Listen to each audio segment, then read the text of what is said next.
Hey guys, Maven here. Now, one of the biggest misconceptions about life in the WWE is about expenses. People think that the WWE covers every expense while you're on the road. Oh no, this could not be further from the truth. And I'm going to show you how much you actually make as a WWE wrestler by the end of the week. To start, we have to begin with how much money you're getting paid on a normal week in the WWE. Now trust me, I understand there might be live events you're left off of, there might be pay-per-views, there might be overseas trip which pays a little bit more, or in case of missing shows, a little bit less. This is on average, and the average that I came up with, because there was time I made more, there was times I made less, but the average I came up with for a week was $5,000. Well, $5,000, that's great, right? You'll take it, right? Trust me, I know it seems good, but everything costs. And we have to talk about expenses because $5,000 gets dwindled down extremely quickly. Now, the first expense is one you're probably not thinking about, but it creeps up on you an hour after leaving your house. You're not thinking about it, but I guarantee the airport parking lot, they're thinking about it. Where you're gonna leave your car for 4 days. It'll add up, and you want to make sure your car has all 4 tires when you return, so you're going to park it at a nice spot. Let's go ahead and say it's going to cost you $100 to park your car for the 4 days you are gone. Now, once you get to the airport and park your car, the WWE, they do pick up your flight, so that's an expense you don't have. But once you land, you immediately have to get from the airport to wherever you're going, and the only way to do that is by renting a car. Average out that a car rental is going to cost you around $100 a day. That's going to run you easily $400 on average, but there is a way to offset some of this cost. Find someone that you want to ride with, whether it be one or sometimes 2 people. You can quickly save money and put that back into your positive bank. But whichever way you look at it, rental car is an expense you have to pick up because the WWE, they're not covering it. Now, once you have your rental car, your next expense is going to be food, because I guarantee you, if you're in a wrestling car, as soon as people are in it, they're gonna want to eat. And I know, depending on where you eat or what you eat, a meal might run anywhere from $10 to $30 to $40.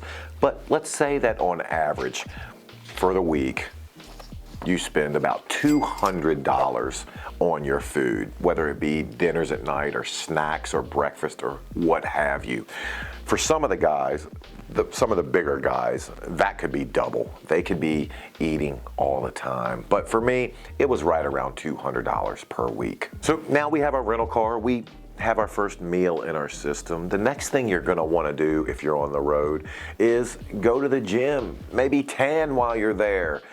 Most gyms will let you in, but not all of them, and they're not gonna let you tan for free most of the time. So for 4 days, that might cost you another $200. But let's assume that half the gyms we go to, they're letting us work out for free because, hey, it's good publicity. We're gonna go ahead and take that. That's money you saved.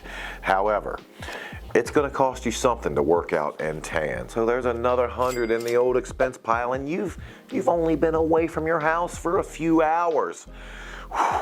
All of a sudden, you're not making quite as much as you thought. Now that you got your workout in, you got a tanning session done, you've ate, you have your rental car, it's off to the show and rest easy. Because while you're at the show, there's no expenses coming up that you're on the hook for.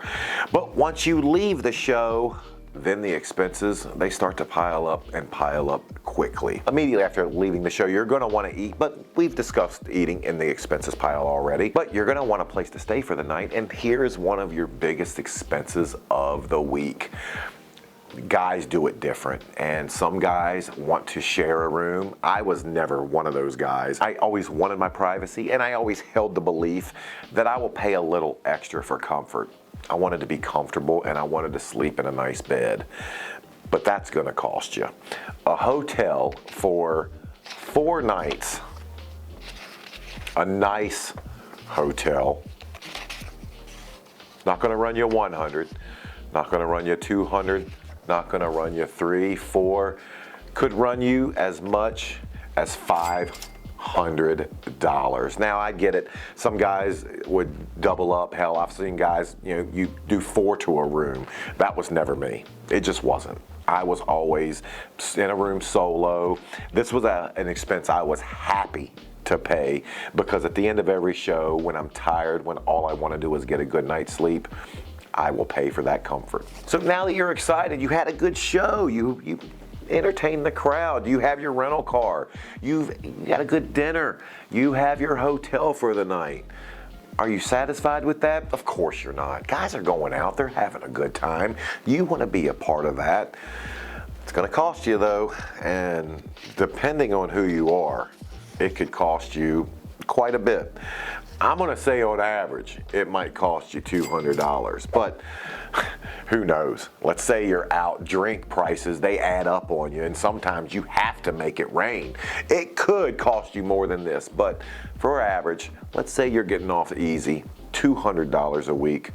We'll call it recreational expenses. So it's the morning after your first night on the road, and let's say you wake up and your back doesn't feel the best, or maybe you need an adjustment, or you might just want a massage, and the masseuse, the chiropractor, they're not going to be there until Monday, until the live event. Are you going to wait that long? No, of course not. Your body is your best tool. You're going to spend that $100 and maybe sometimes $200 it costs to make you feel and perform at your best. So now that we have most of our expenses paid, Murphy's Law will take over. What can go wrong will go wrong. Trust me, while you're on the road, miscellaneous expenses will come up. Maybe you need to buy something for your gear for the show later that night. Maybe a tire goes out. Maybe you need to buy razors to shave your head, and those blades aren't cheap. Trust me, this $100 right here, even though you don't plan on it, it's something you're gonna spend every week, I guarantee it. Now that all the WWE shows are over, you're heading back to the airport to go home. You've paid all of your expenses, but you haven't. You haven't. And that is because before you get to the airport, that rental car, you gotta fill it up with gas. You don't want to be the guy that returns it on empty and then have them charge you for it later. Trust me, fill it up. You're going to thank yourself in the long run. So now your week of WWE shows is over. Your expenses came out roughly to about $1,700. But that leaves you $3,300. Not a bad haul for a week, right? You haven't paid Uncle Sam yet. And that could easily cost you at that tax bracket around $1,400.